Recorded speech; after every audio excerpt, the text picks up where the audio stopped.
What's up, rockers? How are you doing? Today we're diving into one of those songs that, just by hearing the opening riff, transports you to an era of packed stadiums, strobe lights, and the roar of the crowd.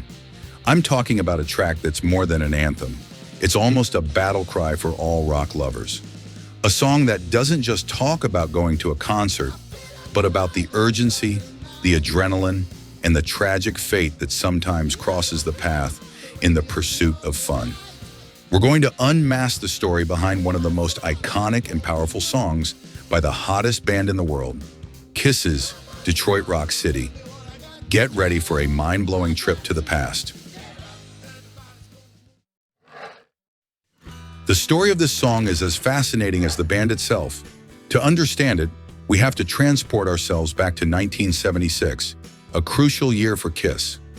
They were coming off the success of their Alive album, which skyrocketed them to stardom. With that pressure on their shoulders, they went into the studio to record Destroyer, an album that would mark a before and after in their career.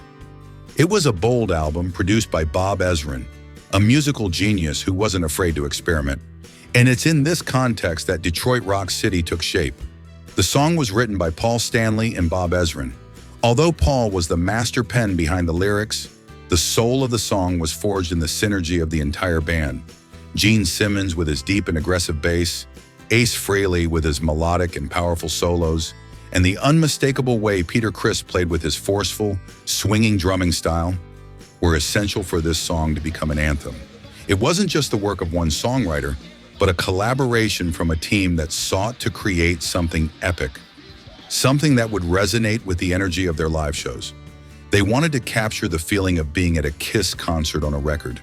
The pyrotechnics, the noise, the pure adrenaline, and they definitely succeeded. Detroit Rock City isn't a simple party song. It's a narrative. It's the story of a fan who is desperate to get to a Kiss concert. The lyrics put you in their shoes. You feel their anxiety as they get in the car, the rush to arrive, the excitement of anticipation. The lyrics are an ode to the city of Detroit, a metropolis with a deep rock history that was always a bastion for Kiss. Their audience was fierce and passionate. Kiss was always well received there. Paul Stanley has commented on several occasions that Detroit was their favorite city to play in. The energy of the people was indescribable, and that's why they dedicated this song to it. Detroit isn't just a place on the map in the song. It's another character, the final destination, the promised land for rock and roll. The song celebrates that special connection the band had with the city. It's an immersion into the 1970s rock culture, where music wasn't just a hobby, but a way of life, a religion. And the place of worship was the concert. The inspiration for the lyrics of Detroit Rock City is quite somber, and that's what makes it so powerful.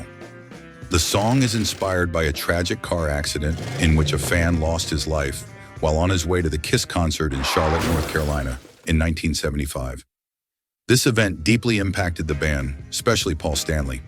Although the song was already in the process of being written, this incident gave it a new, darker meaning. Stanley decided to incorporate this tragic element into the lyrical narrative. Thus, the song that starts with the euphoria of a fan heading to the show ends with a fatal outcome, the car crash. This dramatic turn elevates the song from a simple party anthem to a tragic rock and roll story. It's a reminder that in the pursuit of fun and adrenaline, there's sometimes a price to pay. It's a story that grabs you, takes you on a journey full of emotion, and leaves you with a lump in your throat. The combination of initial euphoria and the tragic ending is what makes Detroit Rock City so much more than a song. It's a complete narrative experience. This duality is one of the reasons the song has endured over time. It speaks to us about passion, dreams, and the fragility of life.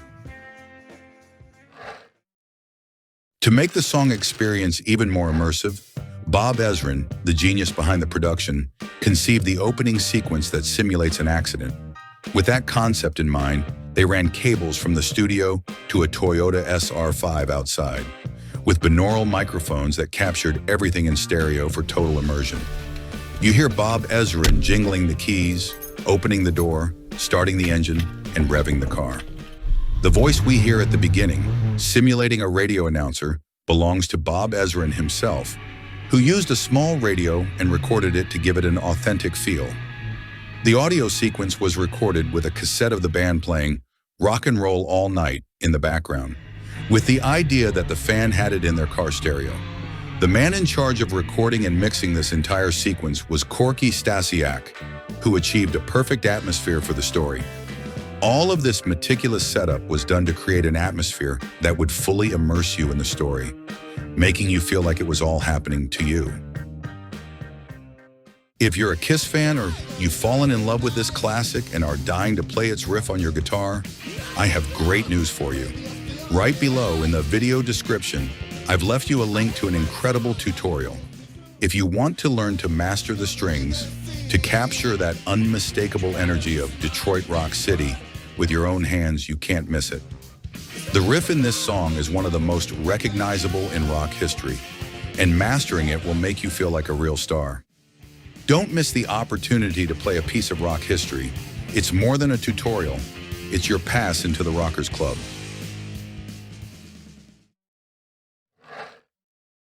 The release of Detroit Rock City was a crucial moment for the Destroyer album.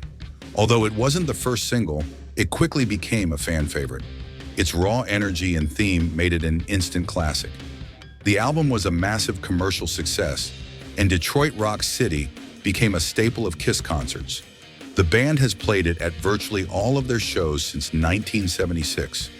It became the anthem of their shows, the song that announced the climax, the one that made the crowd go wild. The live performance of the song is an experience in itself, with the band shooting off pyrotechnics and Paul Stanley screaming, "Detroit Rock City!" with all his might. The power of this song live is simply indescribable. It was one of the first songs the band played on their 1996 reunion tour, and hearing that guitar riff and Peter Criss's drums pounding together again was a magical moment for millions of fans. The Gene Simmons bass line, with its deep and powerful sound, not only sets the tempo but builds the rhythmic foundation upon which the song's entire force is built, providing a solidity that makes the stadium's very foundation vibrate. A crucial detail and a moment of genius in the song is Ace Frehley's guitar solo. It's not just a solo on one guitar, it transforms into an epic two-guitar duet with Paul Stanley, creating one of the most iconic parts of the track. The harmony between them is electric and shows the unique musical connection they had at the time. But the end of the song is perhaps one of the most dramatic and brilliant moments. After all the energy and chaos, the music fades into a total silence, a moment of absolute calm that leaves you in suspense, simulating the tragic end of the accident. And right at the climax of that silence, the song returns with the explosion of Peter Criss's drums, like a final cry of life, a final punch that leaves you breathless. The song not only survived the passage of time, it got stronger with it. So there you have it, the fascinating story behind Detroit Rock City. I hope you enjoyed this journey as much as I did. If you like this video, don't forget to give it a thumbs up, subscribe to the channel, and hit the notification bell so you don't miss any of our rock videos. And please leave a comment below telling me what your favorite Kiss song is and why. Until next time, rockers.